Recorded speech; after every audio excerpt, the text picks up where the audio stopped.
初心者気分に。本日の秘境パワースポット神社はこちらということで、皆さんこんにちは。本日はですね、滋賀県の琵琶湖に来ております。こちらです。ここの琵琶湖沿いに、龍神様のパワーを秘めた隠れスポットがあるということで、来てみました。もうすぐそこなんですけどね。ここでですね、100箇所巡りきる神社の中の10個目という節目を迎えさせていただいたので、今回は改めて、キム兄がこの100箇所巡りきる場所をなぜ神社にしたのかという理由を含めて、今日はその解説もしていきたいと思います。そこにはですね、占いなんかも関わっている部分ですので、ぜひですね、最後まで見ていただければと思います。ということで、今日も参りましょう。この先に少しうっすらと見えておりますね。行ってみましょう。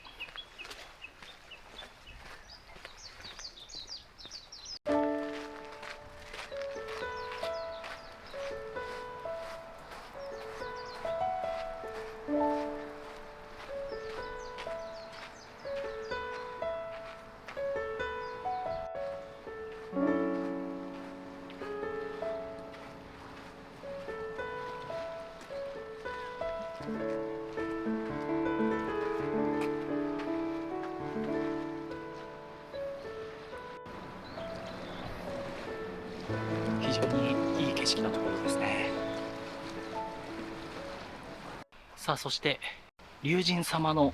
巣になってるんじゃないかと言われている場所がこの先にありますので、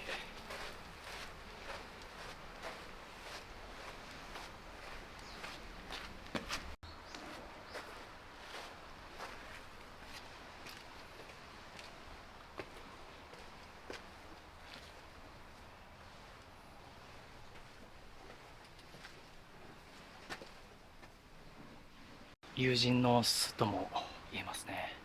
龍宮城とも呼ばれています。龍神の力というのはですね、諸説ありますが、何か自分がステップアップをしたいと、成長したいというふうに思った時に、その資金をですね、授けてくれる神様が龍神と呼ばれております。ですので、今回私キム兄としてもこの100カ所巡る旅、自己資金をはたいてですね、巡っている部分があるんですけれども、これを先々龍神様に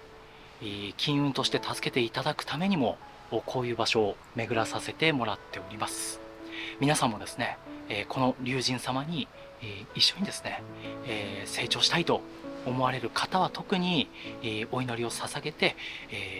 さらなる金運上昇をしていきましょう。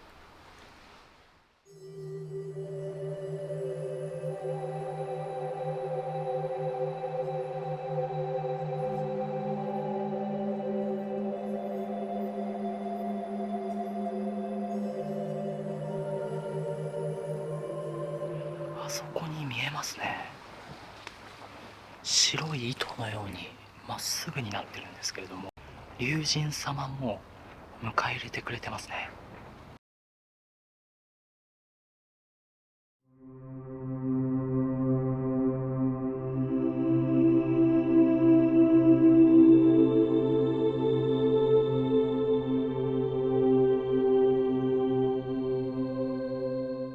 はい、ということで10個目、巡り終えたので、今回この10個目という節目を迎えたので、改めてですね、なぜキム兄がこの100箇所巡る場所として神社を選んだのかという部分をですね、簡単にご説明できたらなと思います。まずはじめに、家近くの神社に毎週ですね、1000円入れていたということがありました。それによってその時の営業の仕事だったんですけれども、これが気づいたらトップセールスになっていました。なので今はですね、その金運を上げるべく180日以内に100箇所の秘境パワースポット神社を巡るということをさせていただいております。これを始めるタイミングをですね、四柱推命という生年月日を使った占いをもとに、スタートを決めさせてもらいました。あとはですね、前回巡ったここ琵琶湖の近くなんですけれども、太郎坊宮という阿賀神社に行った時にも十二支という、ねえ牛虎う辰巳ここに干支が登場していたと思うんですが、もともとこの干支っていうのも四柱推命が大きく関わっています。ですので、実は今回この神社100カ所巡るという大きなきっかけになったのがその四柱推命ということなんです。ただこんなことをいきなり言っても四柱推命を知らない方にとっては何の話だよとなってしまうので、初心者でも分かるように簡潔にまとめてお伝えしますね。まず四柱推命というのは生年月日の占いです。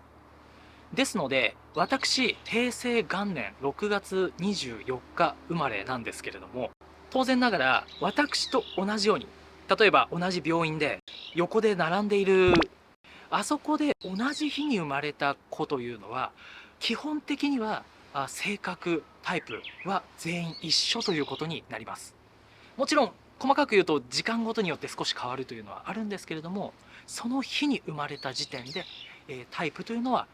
かなり近いんです。ただこれがですね、私は平成元年ですが、平成2年の6月24日生まれの6月24日同士だとしても、これ1年違っただけで全く違うタイプ運命をたどります。これが1年ではなく何周年か渡っていくと同じタイプに戻ります。それでここで干支が登場するんですね。皆さん干支というと、例えば私は蛇年です、例えばうさぎですとか虎ですっていうふうにいろいろあると思うんですけれども、干支、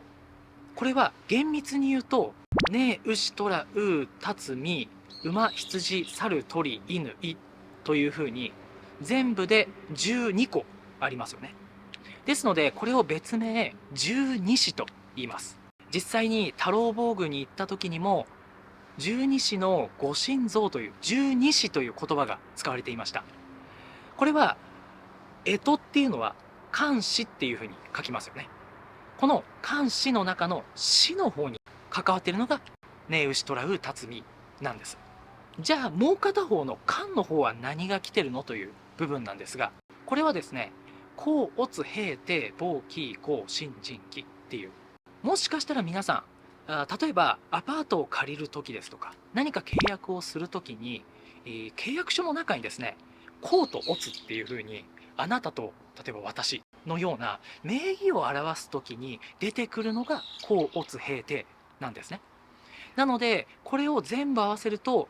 甲乙丙丁戊己庚辛壬己全部で10個あるので、これが十干十二支という部分になってきます。これがですね、今ここの下に10巻12詩を並べさせていただくと、これ縦で読んでいくとですね、1番目が甲のネズミっていう風に出てると思います。そしてその次2年目がですね、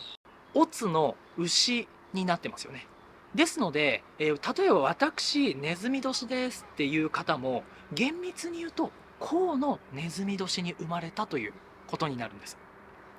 これがどんどんどんどん続いていくと最終的には木の鳥になりますよね。そうすると次が空欄になってしまいます。ですのでこの10巻が一周して次初めにあった項が11番目に乗っかってきます。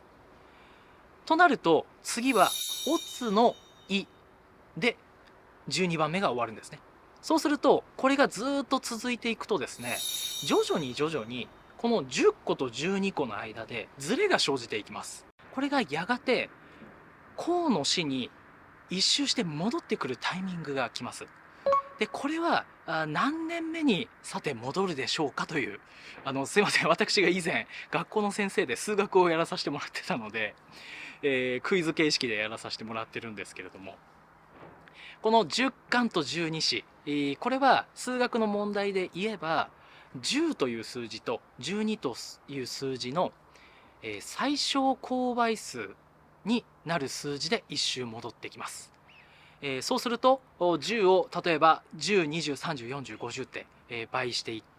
て、それが12の倍数のどのタイミングで重なりますかと考えると、そうです、60ですよね。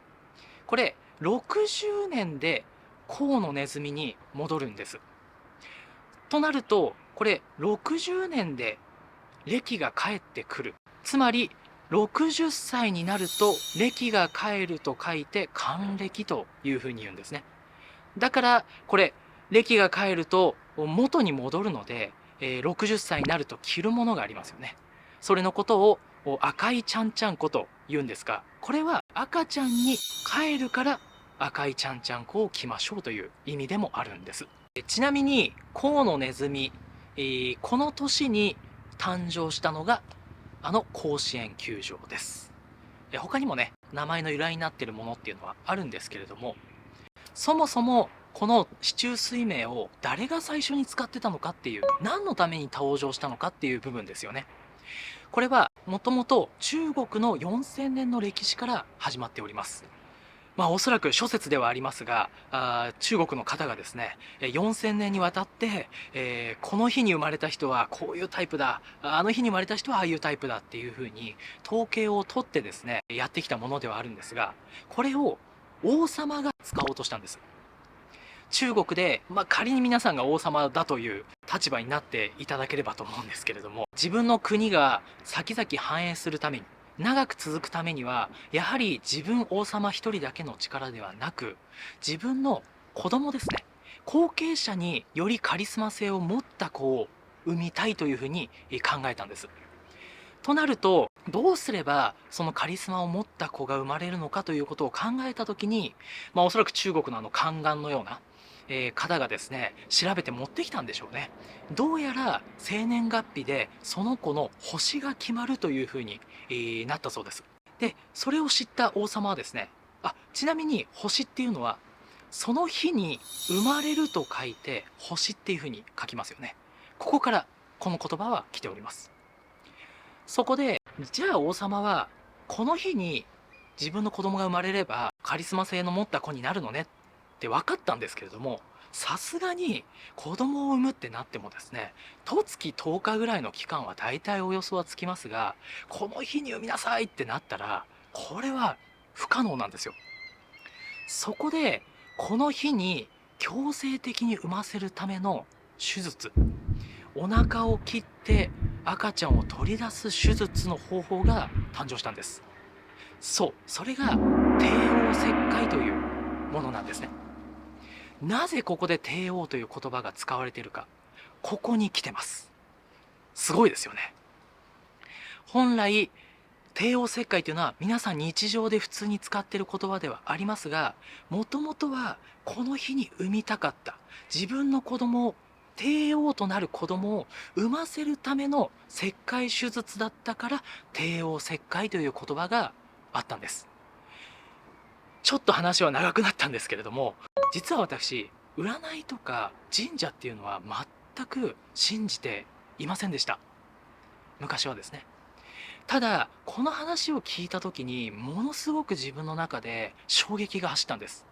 それはなぜかというと、例えば先ほど申し上げた星っていう漢字とか、あとはいろんな神社にこうやって干支が隠れてたりとか、そしてさっき言った帝王切開ですね、こういう言葉って今の私たちにとっては全く意味のない言葉なのに、それが今でも残ってるっていうのは、もしかしたらこの四柱推命とか占いとか、そしてこういう神社ですねは昔の人たちにとって、ものすごく役に立ってたりとか、何か大きな意味があったから今もなお現代に残っているんだろうなっていうふうに考えるようになったんですね。そこから私の中でもこういうものに対して、ありがたいなというふうに感謝するようにもなりましたし、その四柱推命がきっかけで実は神社にですね毎週1000円を入れるっていうのもここから来てるんですね。ですので、そういうふうにやっていったらですね、他にもいろいろあるとは思うんですけれども、結果的には営業の成績がものすごく良くなった。そして気づいたらトップセスになることができたという部分があったんです。はい。ということで、この隠れたパワーをですね、さらに